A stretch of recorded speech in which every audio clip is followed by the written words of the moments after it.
ọ̀rọ̀ Wasiu Ayinde àti Kúnlé Ayánlọ́wọ́ onílù ẹ̀ tẹ́lẹ̀ kò mà tíì tán ńlẹ̀ o. Ọba Adémọ́lá Olúgbélé Fọlákànmí Aládò ti Adó-Àwáyè ló ti tú àwọn àṣírí kan nípa ohun tó ṣẹlẹ̀ láàrin Wasiu Ayinde àti olóògbé SIKIRU Ayinde Barrister nígbà tó wà láyé. Àwọn nǹkan kan tó lọ láàrin wọn, kí ló fàyapa, báwo lọ̀rọ̀ ṣe jẹ́, kí ló mú ọ̀rọ̀ àṣírí yìí wá.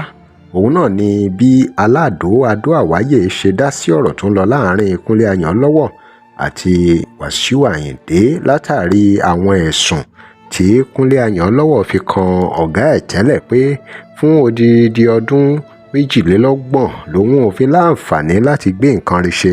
Òun ò kọ́lé, òun ò ṣe nǹkan rere kan, bẹ́ẹ̀ ni wọ́n tún fẹ́ girlfriend òun. Lóòótọ́ ọ̀rọ̀ yìí dá wàhálà lẹ̀ gan láàrin ọ̀pọ̀ àwọn olólùfẹ́ Wasiu àti àwọn tí ò fi bẹ́ẹ̀ gba tiẹ̀. Bẹ́ẹ̀ làwọn kan lo àǹfààní náà láti tú àwọn àṣírí tí wọ́n mọ̀ nípa Wasiu. Bẹ́ẹ̀ náà làwọn kan tún sọ pé kí ni Kúnlé onílù náà ṣe tó fi jẹ́ pé kí ló ń wò tó fi di pé àsìkò lọ́mọ lọ́wọ́ àti pé àti ṣoríire ẹ̀ kí ló dé tó rò pé ọwọ́ ọ̀gá ẹ̀ ló wà. Gbogbo ọ̀rọ̀ yìí ló padà dé ọ̀dọ̀ àwọn èèyàn pàtàkì láwùjọ tí wọ́n dá sọ́rọ̀ náà lẹ́yìn tí Wasiu ti jáde láti ṣàlàyé bọ́rọ̀ ṣe jẹ́ tó sì sọ irú èèyàn tí Kúnlé onílù fúnra ẹ̀ náà jẹ́. Kábíyèsí Aládò ti wá dá sọ̀rọ̀ yìí báyìí o. Ẹ wá gbóhun tó sọ nípa ohun tó ṣẹlẹ̀ yìí láàrin Wasiu àti Kúnlé onílù ẹ̀ tẹ́lẹ̀. Kábíyèsí Aládò jẹ́ kó yé gbogbo èèyàn nípa ọ̀rọ̀ ẹ̀san táwọn kan sọ pé ẹ̀san ló ń ké lórí Wasiu Ayinde. Ó jẹ́ kí gbogbo èèyàn mọ̀ bóyá ẹ̀san ni àbí ẹ̀san kọ́.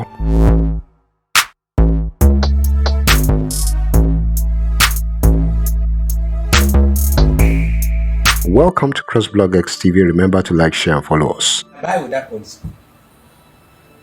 Oṣù kínní, oṣù kejì, oṣù kẹta. Pàtó oṣù kẹta, I was forced to go. Àwọn yòókù lè sọ̀rọ̀. But èmi l'accountant. Èmi mo nẹ́ẹ̀sì. I was forced to go and meet my ọ̀gá. Ọ̀gá, gbogbo àwọn nǹkan tá a ti rí àgbọ̀n kankan. Onígbà wait for your turn. Oṣù yẹn ni mo resign. Wọ́n sanwó oṣù fún mi now. But I resigned because what was inside me kò gba go and wait for your turn. Yes. Nto wà nínú mi. And lo and behold, mo ṣe resign 2 months later. Èmi náà rí iṣẹ́ bí manager ní báǹkì mi. Mo padà wá bá ọ̀gá mi. Yes, you have o ti lead mi lọ síbi eré. But tó bá yẹ pé kò bá sọ bẹ́ẹ̀ fún mi lọ́jọ́ yẹn, màá sì wà níbẹ̀ náà ni. Bẹ́ẹ̀ni, bí ọmọṣẹ́. Bí ọmọṣẹ́. Ọ̀rọ̀ yìí lágbára díẹ̀ o. Kì í ṣọ̀rọ̀ kékeré láàrin Wasiu àti Kúnlé Ayánlọ́wọ́. Wọ́n mọ̀ pé n ti ń gbénú wọn oore ọ̀fẹ́ àánú lè mí pè. Àìmọye ọmọ olórin tó wà bí Wasiu tí ò bí Alhaji Wasiu tí ò lórí ọ̀fẹ́ tálàjì sí i. And of course ẹ jẹ́ ká tún padà sẹ́yìn díẹ̀.